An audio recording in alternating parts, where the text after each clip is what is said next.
வணக்கம் மக்களே, welcome back to our channel info 366.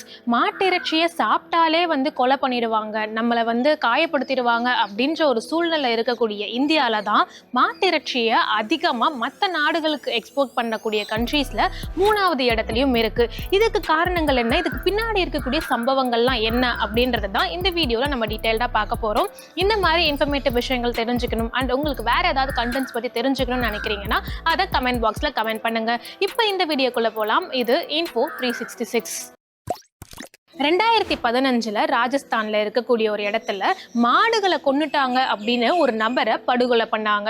அதே 2015 உத்தரப்பிரதேஷ்ல பாத்தீங்கன்னா மாடிறைச்சியை அவங்க வீட்டுல சாப்பிட்டாங்க அப்படின்ற ஒரு காரணத்தினால 70 வயசு நபரை அடிச்சே கொன்னாங்க. அதே 2023 பீகார்ல மாட்டிறைச்சியை வச்சிருந்தாங்க அப்படின்னு ஒரு டிரைவரை படுகொலை பண்ணாங்க. இதெல்லாம் நான் சொன்ன சில எக்ஸாம்பிள்ஸ் தான். இந்த மாதிரி ஆவரேஜா இந்தியால ஒரு வருஷத்துக்கு 4ல இருந்து 5 சம்பவங்கள் நடக்குது அப்படின்னு சொல்லப்படுது. மாடுகள் புனிதம் அப்படின்னு சொல்லி சகிப்புத்தன்மையே இல்லாம இந்த மாதிரி சம்பவங்கள் நடந்துகிட்டே தான் இருக்கு. முக்கியமா முஸ்லிம்ஸ் அப்புறம் தலித்தின அந்த சார்ந்த நபர்களை தான் டார்கெட் பண்ணி இந்த மாதிரி சம்பவங்கள் நடக்குது அப்படின்னுமே சொல்லப்படுது. இதை தாண்டி என்ன நடந்துட்டு இருக்கு அப்படின்னு பார்த்தோம்னா, நார்த் இந்தியால இந்த மாதிரி சம்பவங்கள் அதிகரிச்சுக்கிட்டே வருது அப்படின்னு சொல்றாங்க. 2024 மட்டும் இந்த மாதிரி 8 சம்பவங்கள் நடந்திருக்கு. அதுல 8 பேர் இறந்திருக்காங்க, 21 பேருக்கு படுகாயம் அடைஞ்சிருக்கு. ஆனா இந்த மாதிரி கொடுமையான சம்பவங்கள் நடக்கக்கூடிய இந்தியா தான் மாட்டிறைச்சியை மற்ற நாடுகளுக்கு எக்ஸ்போர்ட் பண்ணக்கூடிய நாடுகள்ல 3வது இடத்தை பிடிச்சிருக்கு. இந்தியால ஒரு வருஷத்துக்கு பாத்தீங்கன்னா கிட்டத்தட்ட $3.2 பில்லியன் வர்த் இருக்கக்கூடிய மாட்டிறைச்சியை எக்ஸ்போர்ட் பண்றாங்க. இது நடப்பாண்டுல இந்த மாட்டிறைச்சியோட தேவை அப்படின்றது இன்னுமே அதிகரிக்கும் அப்படின்னுமே சொல்லப்படுது.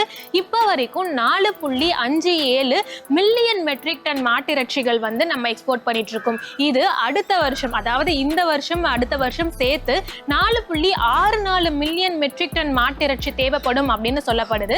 இதுல பாத்தீங்கன்னா 1.64% தான் மற்ற நாடுகளுக்கு எக்ஸ்போர்ட் பண்ணப்படும். மீதி இருக்கக்கூடிய 3.06% அப்படின்றது நம்ம நாட்டோட தேவைக்காக தான் இருக்குது. இதுல என்ன அப்படின்னு பார்த்தோம்னா, Saudi Arabia, Oman, Iran, Qatar இந்த மாதிரி நாடுகளுக்கு தான் மாட்டிறைச்சி அப்படின்றது தேவைகள் அதிகமா இருக்கனால அந்த நாடுகளுக்கு தான் இந்தியா மாட்டிறைச்சிகளை எக்ஸ்போர்ட் பண்ணிட்டு இருக்கு.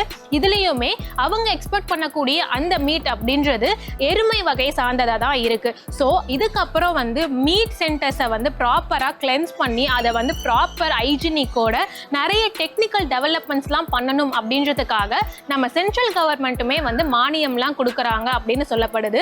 ஸோ இதுக்கப்புறம் இந்த ஒரு எக்ஸ்போர்ட் நிலைமை அப்படின்னு, அதாவது மாட்டிறைச்சியை மற்ற நாடுகளுக்கு எக்ஸ்போர்ட் பண்ணக்கூடிய நிலைமை அப்படின்றது இன்னுமே அதிகமாகும்னு சொல்றாங்க.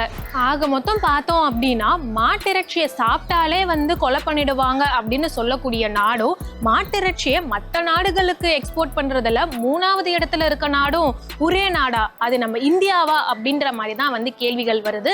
நீங்க இந்த மாதிரி மாட்டிறைச்சி சாப்பிட்றதுனால நடக்கக்கூடிய வன்கொடுமைகளை பத்தி என்ன நினைக்கிறீங்க அப்படின்றதும், இந்தியா மாட்டிறைச்சியில எக்ஸ்போர்ட் பண்ணக்கூடிய நாடுகள்ல 3வது இடத்துல இருக்கு அப்படின்றத பத்தியும் என்ன நினைக்கிறீங்க அப்படின்றத கமெண்ட் பாக்ஸ்ல ஷேர் பண்ணுங்க. இந்த மாதிரி ரெகுலரான இன்ஃபர்மேட்டிவான வீடியோஸ்க்கு இன்ஃபோ 366 சப்ஸ்கிரைப் பண்ணிக்கோங்க. நான் உங்களை அடுத்த வீடியோல மீட் பண்றேன். Until then, bye from Divya.